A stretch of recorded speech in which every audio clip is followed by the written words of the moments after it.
What's happening, people? It's your girl Mina. Welcome back to the channel. I know the setup's looking a bit different today. Shall I flip the camera? Let me flip the camera. There you lot can see I am in the kingdom of Saudi Arabia. I'm in a city called Dammam. If you're from Saudi, then you obviously know what Dammam is. But I touched down this morning just on my way to go and shoot some content with FC Al Qadsiya, which is the Saudi Pro League team that are based in this city. They're currently third in the league, fun fact, newly promoted as well. Obviously, two big names that play for them is Nacho, former Real Madrid player, and Aubameyang, former Arsenal, Chelsea, Barcelona player. Crazy to say that. But when I was in the airport last night, I was watching Man United versus Chelsea, and yes, Man United lost, and I don't know, to be honest, what everybody else expected, but it's funny how people are saying there's no expectations for a game, and then after the game everyone's having a meltdown. However, with saying that, 24 points in 26 games in the league is quite damning. It is quite damning for Ruben Amorim, and I don't want him to leave.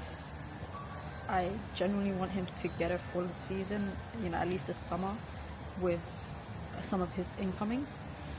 But I'm really worried for him. I am really worried for Ruben Amorim, if I'm really being honest. And before we actually get to Ruben Amorim, make sure you hit the like button. Be sure to subscribe, man. I'm running on 6 hours sleep, guys. I slept on the flight.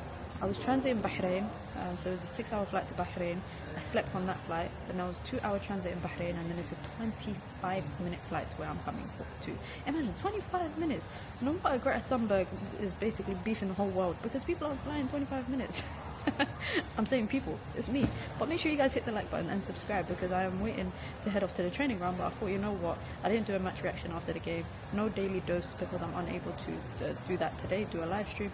So I thought I might as well drop a video for you guys. Mina in Saudi, man. Remember I did Mina in Malaysia, now I'm doing Mina in Saudi. But listen, we have to talk about Rasmus Hojlund. And I feel like I'm saying that after every single game, but honestly speaking, I think it's time to accept that Manchester United have to take an L on a fee for him.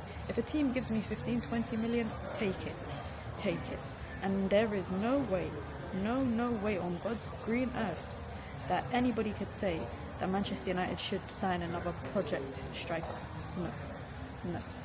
Rasmus Hojlund, I think it's very unfortunate. I'm not gonna lie, guys, the pylon on Rasmus Hojlund for me is, I don't like it when it gets personal, but criticizing his football, his skills, his decision making, his IQ, his inability to do basically anything, I think is very warranted. I really do think it's warranted. And Manchester United and Ruben Amorim find themselves in a really tough decision and situation, because who on earth is Manchester United going to play up front against Spurs? Because no way on God's green earth, again, should it be Rasmus Hojlund.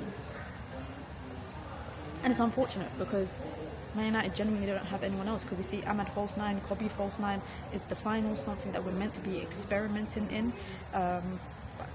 Is United better off not playing Rasmus Hojlund? Are we better off playing? Because when we play Rasmus Hojlund, I feel way too many times like we are playing with one less man. We are playing with one less man in build-up, in defensive transitions, in basically every possible way. Man United are playing with one less man. And it's sad to start every game with 10 players on the pitch, every single time. So I've kind of accepted that it is time to let this question of Rasmus Hojlund be answered. I think it's time for it to be answered. It's not the case about service anymore. It's really not. For me, it's the case about ability or inability, or the lack of quality, if you want to say that. You know, you look across all the teams in the Premier League right now, and I actually think Manchester United have the worst striker, pound for pound. When you take into consideration every attribute that he lacks and every attribute that a player needs as a striker to flourish, I think it's easy to say Manchester United have the worst one. And coming up to, you know, the Europa League final, which sounds like it is really the end all or be all, I'm actually worried that Amorim could get sacked, because statistically he is the worst manager Manchester United's had in the Premier League era. You know, I saw a stat this morning when I was landed in the airport that was saying that Derby County's manager, when they recorded the lowest number of points, his points on average is still better than Ruben Amorim's, despite the fact that he played more games, and Ruben Amorim obviously has played less games. But 24 points in 26 games is really quite damning. That is really quite damning, and I don't want him to get sacked. I've made my point very clear many times. There is no interest in him getting sacked for me. But if he does get sacked, can we say that we're shocked? I don't think anyone can sit here and say that they're shocked. Now, yes, Europa League is a big part. You know, the Europa League final is a big part. And Spurs, I saw, went relatively weak against Aston Villa. So they're gearing up for the final. And it's interesting that United went quite strong and still didn't look like the stronger team against Chelsea. I watched up until maybe like 5 or 10 minutes after the Cucurella goal. My flight was starting to take off, so I had to turn my stream off. But I can't say I'm disappointed. You know, when you have no expectations anymore with United, that's just how I feel. That's honestly how I feel. So the Chelsea game it's nothing that we didn't know. And it's sad because everyone is saying all eyes lead to Europa League final.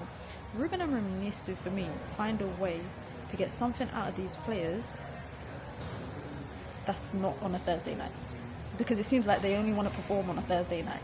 So if next season, you know, United find themselves in Champions League football, I don't want this whole European nights. I need United to perform on the weekend and midweek. We got Villa left, and I'm not joking, guys. We were laughing about it back in January, but United might not even crack 40 points. 40 points was a joke that we were running around with in January, and now it's become a reality. That's why we need to. This is why your parents and my parents always say, be careful what you say, because you might speak it into happening. You need to be careful, and now it's happening. But let me know your thoughts down below, guys. Be sure to hit the like button. Be sure to subscribe as well if you are new here. Tomorrow, FA Cup watch along for the women's. If you are tired of the men's team, come and vibe with me for the women's watch along. Yes, I will be back on British soil by then. Just a quick 36-hour trip, man. You see, and big up to the minions, man, because I get to do cool stuff like this thanks to you guys. Esports, football content with Saudi Pro League teams. Soon I'm gonna meet Ronaldo, guys. Big up to everyone, man. Hit the like button, guys. I'm out. Peace.